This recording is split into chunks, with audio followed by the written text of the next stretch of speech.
Welcome back, my name's Steve and thank you for joining me on my photography journey. Today I'm going to share my impressions about this. This is the Insta360 GO 3S and I've been using it for a couple of weeks now. So I've taken it out in the forest with me, I've taken it on a run, I've been to Madrid and filmed there as well. And to be honest, it's a really good camera. I'm quite impressed.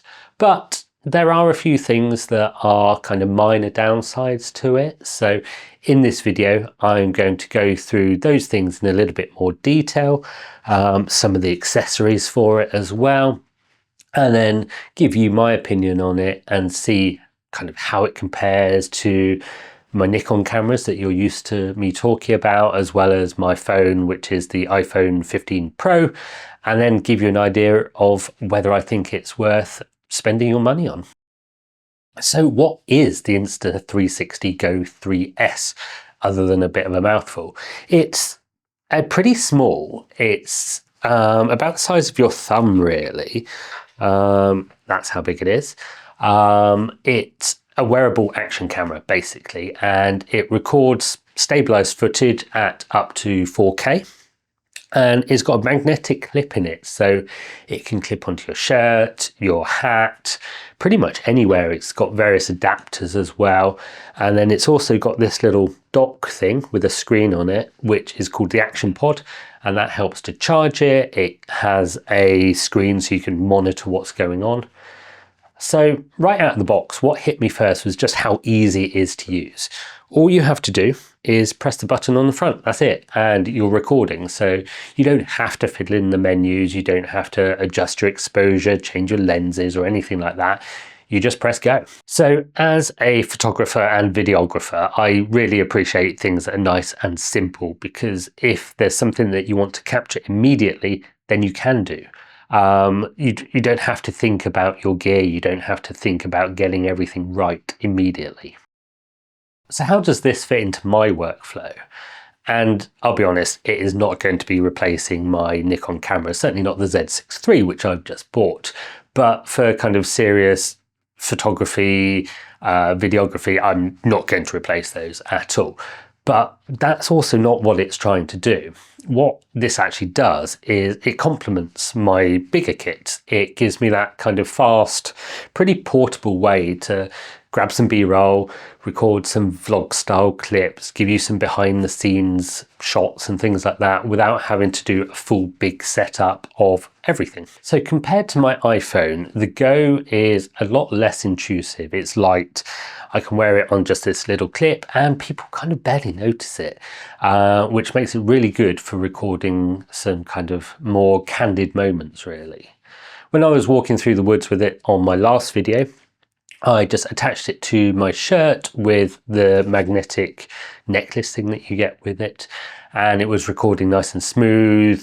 The stabilized video was really good and everything was completely handheld. I just pressed that button and away I went. For creators, vloggers, people documenting their adventures, it opens up some different angles and you don't kind of have your big camera getting in the way and you can just get on with it. So the things that I really like about the Go, number one, it's so easy to use. It's simple. The menu system is nice and straightforward. And of course, like I said, you can just press record and it just works. And then the second thing that I found really good was the stabilization. The stabilization is seriously impressive, to be honest. I've tested it walking, running. When I was out in the forest, they were uneven and it looks like I had my camera on a gimbal. I was really quite impressed, to be honest. And then the third thing that I really like about it is the size. The camera disappears. You kind of forget all about it. It's light, it's out of the way, and then you can just focus on what you're doing at that moment, what you're recording, what you're shooting, and that's the best thing about it, I think. It stops you overthinking things. You just press record and get on with it. That said, it's not perfect. So my biggest issue with it is the battery life. When you've just got the pod on its own, it only lasts for about 40 minutes.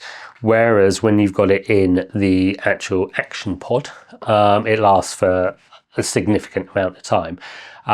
What I found was that on a cold day when I went for a run, it drained quite quickly, but on other days and better weather, it may last for a lot longer. Remember, this isn't a camera for people who want full manual control. Also, the audio from it is not anywhere near as good as from the microphones that I'm using here. It's designed for simplicity, so if you're a control freak, you may get frustrated with it because you can't change a lot of those settings. But for what it is, it does perform incredibly well. So who is it for and how do I use it? I'd say the Insta360 is perfect for creators who want to document life without kind of thinking too much about it. So you can have it on in the background. So vloggers, travel YouTubers, social content creators, families, anyone who just wants to easily capture things and not worry too much about it. For me, it's a really good second or third camera. It gives me a decent amount of B-roll. It can do behind the scenes things, give me different angles that I wouldn't normally be able to get, as well as the point of view stuff while I'm walking around with my big camera. So I will definitely be keeping it in my bag with me and take it out when I take my camera out. So is this thing worth it? I think if you're after something small, something easy to use, an action camera that kind of stabilizes things, you've got decent quality footage, then definitely. I'm certainly going to be keeping mine in my bag and using it a lot more often. If you're interested, there's an affiliate link in the description below, so check it out. Just help support the channel a bit at no extra cost to you. And if you enjoy my chat about cameras, want to see a bit more of the behind the scenes things and my pictures, of course, then follow me on Instagram. But other than that, thank you for watching. I hope you've learned something here. Have a great week and I will see you again soon. Bye.